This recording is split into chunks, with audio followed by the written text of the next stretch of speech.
Good evening, class of 2026. To our graduates, to your families and friends, and to everyone who helped you reach this moment, congratulations. On behalf of the Board of Trustees, our deans, our faculty, and our staff, it's a privilege to celebrate with you tonight. And because we are here in the Los Angeles Memorial Coliseum, we begin, as we always do and must, with the Olympic torch, a symbol of effort, of excellence, and of possibility. Let us light the torch now.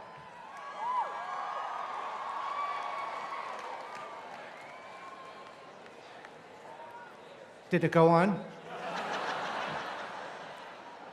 Now, it's almost a cliche at commencements for someone to stand in front of you and say, "This graduating class is the best class in our university's history."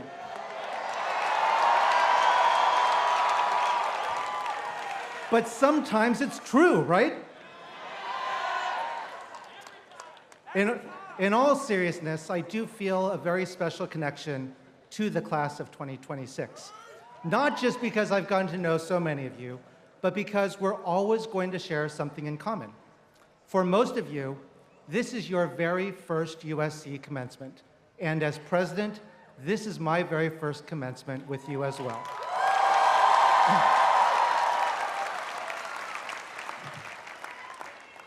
Doing something for the first time can be exciting, but I have to admit that as I thought about what to say tonight, I've also experienced some self-doubt.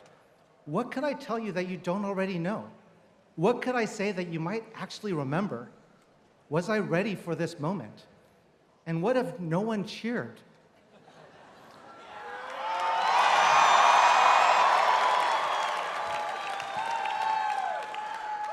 All of this got me thinking about what it means to be first. At USC, we love coming in first. And this seems especially true of the class of 2026. This year, for example, students graduating from our architecture school beat out hundreds of other students from across the world by winning the International Design for Freedom competition. Is there anyone here from architecture?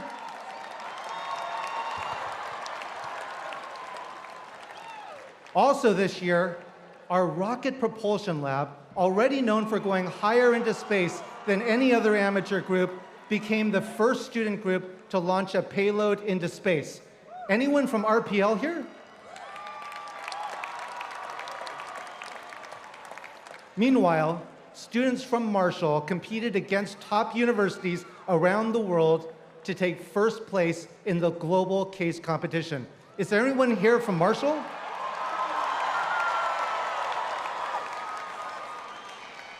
And to top it off, our women's water polo team won their 8th national title. I think that's something we can all cheer about.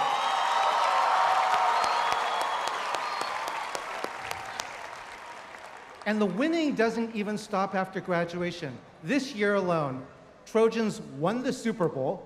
We earned more Academy Awards than any other school's alumni. We received more than 24 Grammy nominations, and that's without counting the 9 Grammy Awards received by a future honorary Trojan, Maestro Dudamel, sitting behind me. Heck, we're so into winning at USC that we even have a class that teaches students how to win forever. Right, Dean Soni? There's just no better feeling than coming in first. And yet, there are other kinds of firsts that may matter even more over the course of a life. Not just coming in first, but being willing to go first. In a couple of years, the Coliseum where we all are today will be welcoming the LA 28 Olympics and Paralympics to Los Angeles. USC has an unsurpassed legacy of students and alumni competing in the games. And the most decorated Trojan of them all, Allison Felix, the winner of 11 Olympic medals over 5 Olympic Games. Allison knows better than anyone what it takes to come in first. but she also knows what it means to go first. Recently, she announced some incredible news, which is that she is training again. Her goal? To become the first woman and mother in their 40s to win a track and field medal in the Olympic Games.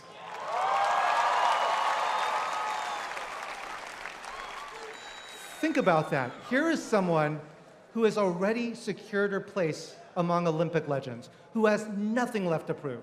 But instead of just basking in glory, she's decided to put herself on the line again. And why? Why go through years of grueling training, risking embarrassment and failure? Because the goal isn't just to win another medal, but to expand what's possible for herself and for mothers across the world. So let's all cheer now, not just for Allison, but for every mom who is here with us tonight.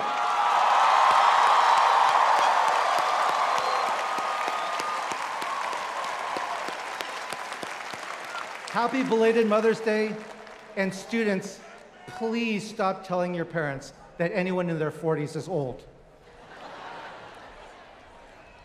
The great thing about going first is that you don't even have to wait until you've reached the pinnacle of achievement, like Allison. A few years ago, a young woman made news for being the first woman to climb the highest mountain in all 50 states by the time she was only 17 years old. And the next year, she made news again as the youngest American woman to climb and summit Mount Everest.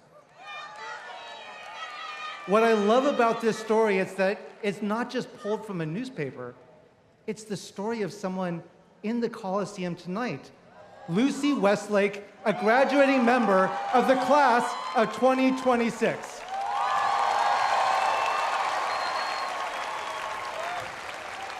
Is there anyone else here from the Price School?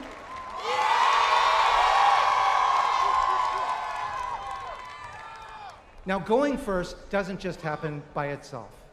In fact, in some ways, going first can be even harder than coming in first. Because if instead of competing against someone else, you have to compete against yourself. You have to push through the self-doubt, the potential for embarrassment, the fear that after putting yourself out there, you could end up falling on your face. Overcoming those fears isn't just part of training for the Olympics, or climbing up Mount Everest, or conducting a major orchestra for the first time. You have to overcome the same self-doubts venturing outside your home state for the first time, or switching majors from what you expected to study to something you discovered for the first time at USC, or being the first in your family to attend and graduate from college, like many here tonight.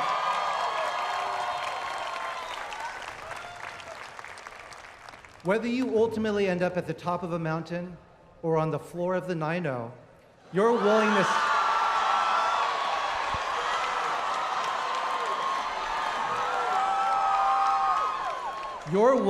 to go first and to push past the natural insecurities we all feel will create opportunities you couldn't have imagined. And just like Allison or Lucy, you can inspire others regardless of whether you succeed or fail. Behind me are some of the finest deans in the country.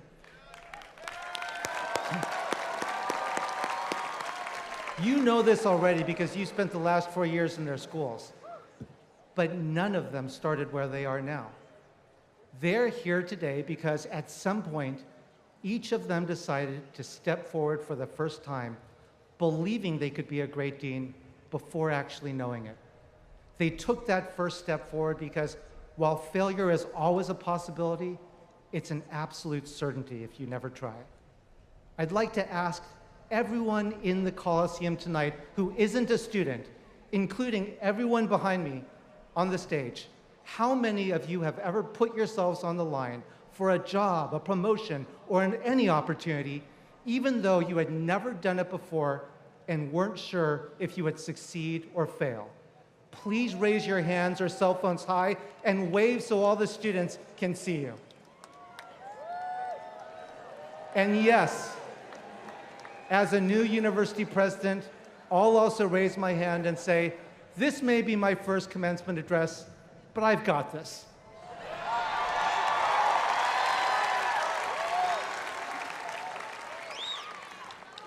So as you leave here tonight, we at USC hope you come in first many times. We hope you win and win big.